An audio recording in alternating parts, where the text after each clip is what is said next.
नमस्कार। आकाशवाणी से दोपहर समाचार के साथ मैं लवली निगम।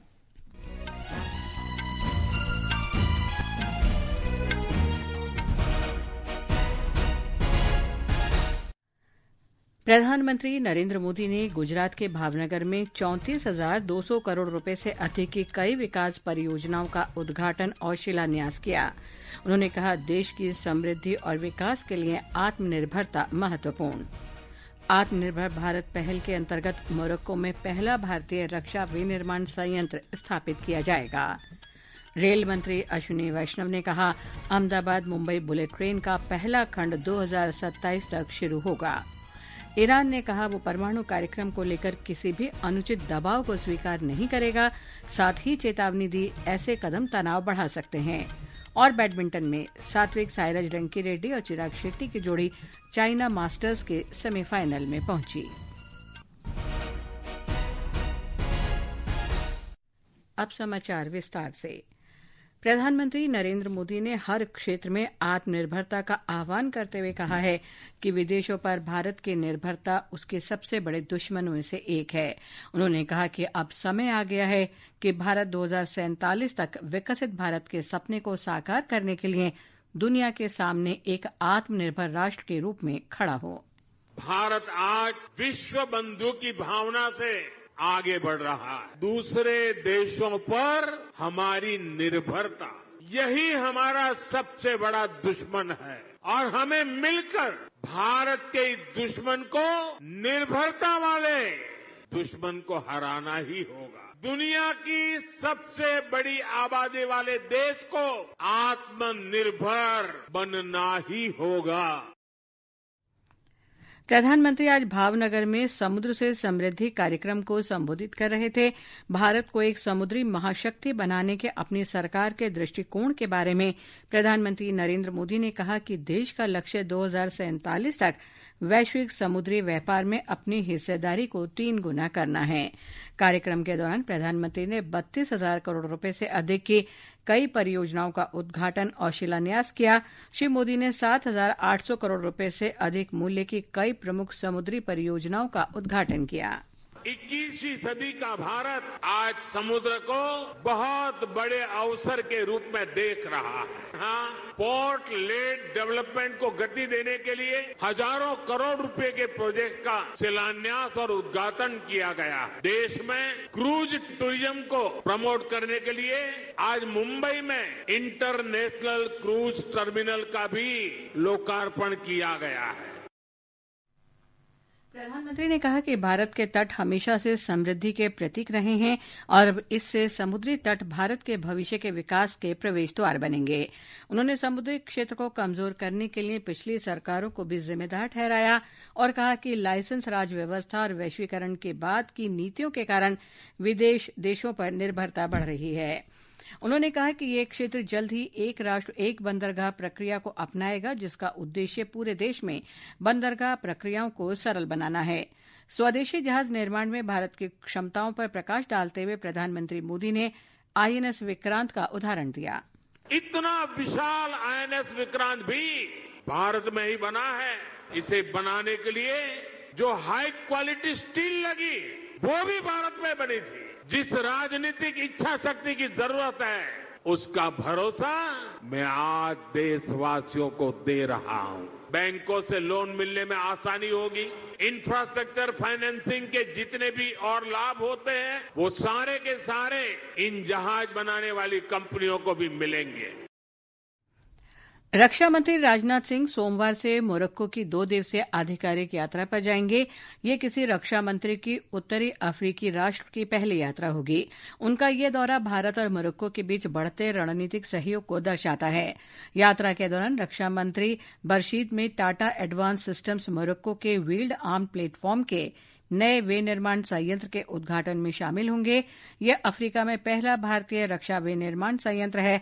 यह आत्मनिर्भर भारत पहल के अंतर्गत रक्षा उद्योग की बढ़ती वैश्विक उपस्थिति को दर्शाता है। राष्ट्रीय सुरक्षा सलाहकार अजीत डोभाल ने बृहस्पतिवार को नई दिल्ली में कनाडा के राष्ट्रीय सुरक्षा और खुफिया सलाहकार नथानी ड्रोइन के साथ बैठक की थी। दोनों देशों ने आपसी सहयोग को बढ़ाने पर बल दिया। विदेश मंत्रालय ने कहा कि उन्होंने आतंकवाद निरोध, अंतर्राष्ट्रीय संगठित अपराध से निपटने और खुफिया जानकारी साझा करने सहित द्विपक्षीय संबंधों पर चर्चा की। ये समाचार हमारी वेबसाइट www.newsonair.gov.in और हमारे न्यूज ऑन एआईआर ऐप पर उपलब्ध हैं। रेल मंत्री अश्विनी वैष्णव ने कहा है कि अहमदाबाद मुंबई बुलेट ट्रेन का पहला खंड 2027 तक शुरू हो जाएगा। नवी मुंबई में घनसोली और शिलफाटा सुरंगों के निर्माण कार्य पूरा होने के बाद संवाददाताओं से बातचीत में श्री वैष्णव ने ये जानकारी दी। उन्होंने इस सुरंग के निर्माण को बुलेट ट्रेन परियोजना में महत्वपूर्ण बताया। केंद्रीय मंत्री ने बताया कि परियोजना में 320 किलोमीटर लंबा पुल बनकर तैयार है। साबरमती सुरंग का निर्माण कार्य पूरा होने को है। करीब मुंबई अहमदाबाद प्रोजेक्ट में 320 किलोमीटर का ब्रिज का पोर्शन कंप्लीट हो गया है। इस प्रोजेक्ट के बनने से मुंबई अहमदाबाद बुलेट ट्रेन में माननीय प्रधानमंत्री जी का जो संकल्प है, उससे मुंबई से अहमदाबाद की यात्रा हम सब के लिए कंफर्टेबल 2 घंटे 7 मिनट की यात्रा हो जाएगी। प्रधानमंत्री नरेंद्र मोदी ने इस वर्ष स्वतंत्रता दिवस संबोधन में देश के कर व्यवस्था में सुधार की घोषणा की थी ताकि आम जनता पर से आर्थिक बोझ कम हो। नई दरें आगामी सोमवार से लागू हो रही हैं। आज इस क्रम में हम इलेक्ट्रॉनिक उपकरण क्षेत्र पर जीएसटी सुधार के प्रभावों पर चर्चा कर रहे हैं।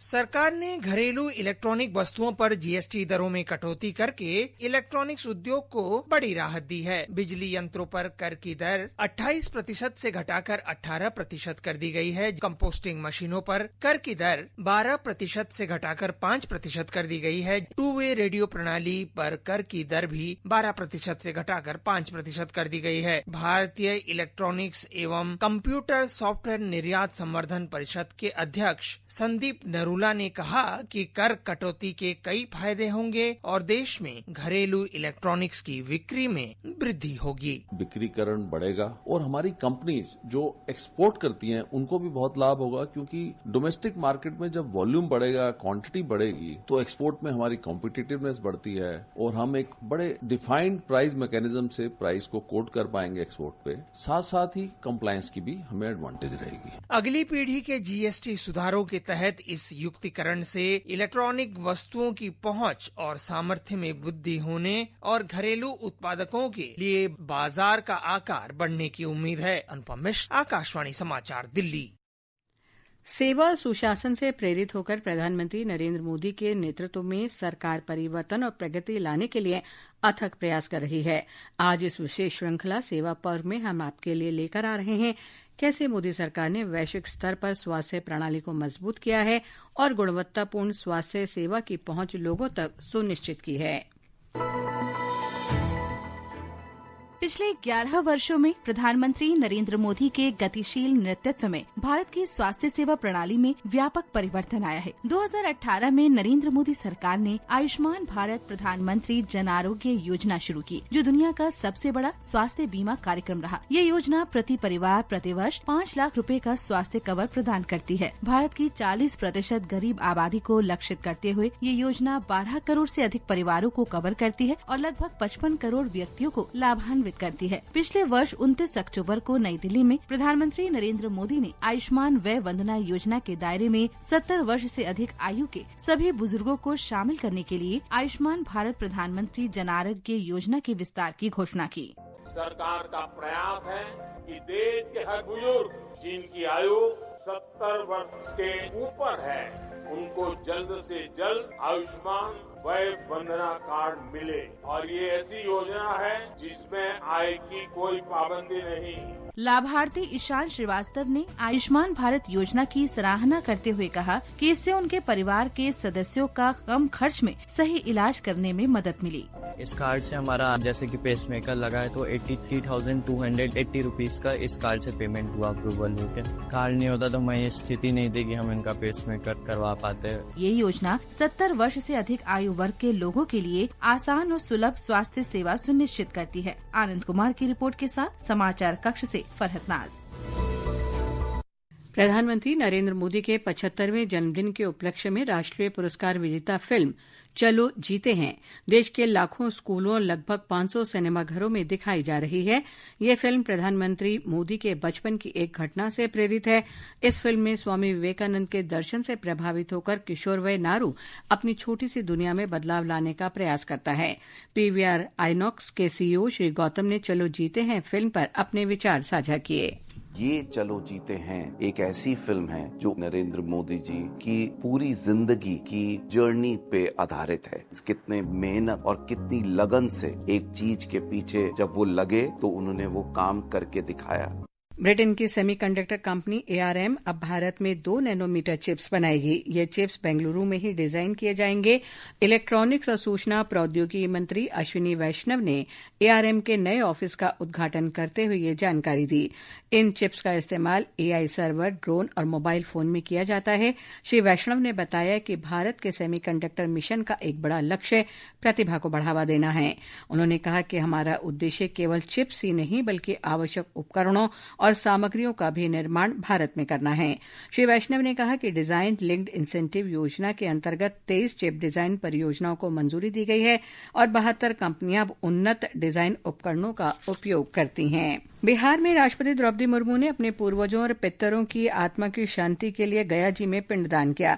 बिहार के राज्यपाल आरिफ मोहम्मद खान उनके साथ मंदिर परिसर तक गए। राष्ट्रपति 2 घंटे से अधिक समय तक मंदिर में रहीं और सभी अनुष्ठान संपन्न किए। मंदिर में पूजा अर्चना के बाद वो एक विशेष विमान से नई दिल्ली के लिए रवाना हुई।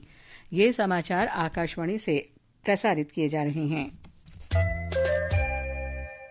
ईरान के विदेश मंत्री सैयद अब्बास आरागची ने कहा है कि ईरान परमाणु कार्यक्रम को लेकर किसी भी अनुचित दबाव को स्वीकार नहीं करेगा। उन्होंने चेतावनी दी कि ऐसे कदम तनाव बढ़ा सकते हैं। उन्होंने कहा ईरान लगातार कूटनीति और तकनीकी सहयोग को आगे बढ़ाता रहा है। श्री आरागची ने अंतर्राष्ट्रीय परमाणु ऊर्जा एजेंसी के प्रमुख राफेल ग्रॉसी के साथ फोन पर बातचीत के दौरान ये बात कही।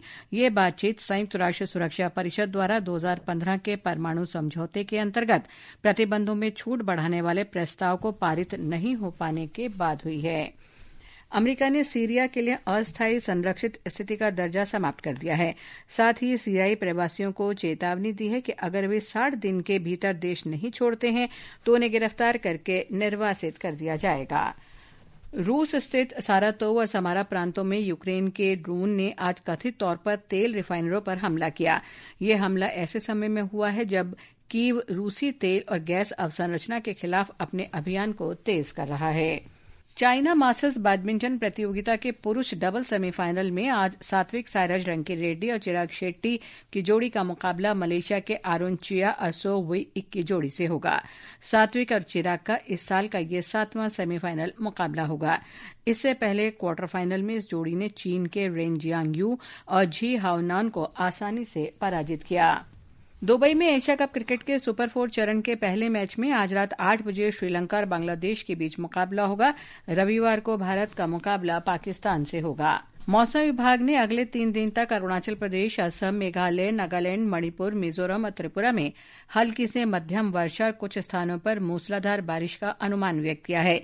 25 सितंबर तक मध्य और दक्षिण प्रायद्वीपीय भारत के कुछ हिस्सों में भी मूसलाधार बारिश होने की संभावना है। विभाग ने कल तक अंडमान और निकोबार द्वीप समूह, तमिलनाडु, पुडुचेरी, कराईकल, पश्चिम बंगाल, सिक्किम, बिहार, छत्तीसगढ़, पूर्वी राजस्थान, गुजरात, झारखंड, महाराष्ट्र, नागालैंड, मणिपुर, मिजोरम और त्रिपुरा, ओडिशा, उत्तराखंड और पश्चिमी मध्य प्रदेश में तेज हवा और गरज के साथ बारिश होने का अनुमान व्यक्त किया है। अंत में मुख्य समाचार एक बार फिर। प्रधानमंत्री नरेंद्र मोदी ने गुजरात के भावनगर में 34,200 करोड़ रुपए से अधिक की कई विकास परियोजनाओं का उद्घाटन और शिलान्यास किया। उन्होंने कहा देश की समृद्धि और विकास के लिए आत्मनिर्भरता महत्वपूर्ण। आत्मनिर्भर भारत पहल के अंतर्गत मोरक्को में पहला भारतीय रक्षा विनिर्माण संयंत्र स्थापित किया जाएगा। रेल मंत्री अश्विनी वैष्णव ने कहा अहमदाबाद मुंबई बुलेट ट्रेन का पहला खंड 2027 तक शुरू होगा। ईरान ने कहा वो परमाणु कार्यक्रम को लेकर किसी भी अनुचित दबाव को स्वीकार नहीं करेगा। साथ ही चेतावनी दी ऐसे कदम तनाव बढ़ा सकते हैं। और बैडमिंटन में सात्विक साईराज रंकीरेड्डी और चिराग शेट्टी की जोड़ी चाइना मास्टर्स के सेमीफाइनल में पहुंची। इसके साथ ही दोपहर समाचार का ये अंक समाप्त हुआ। नमस्कार।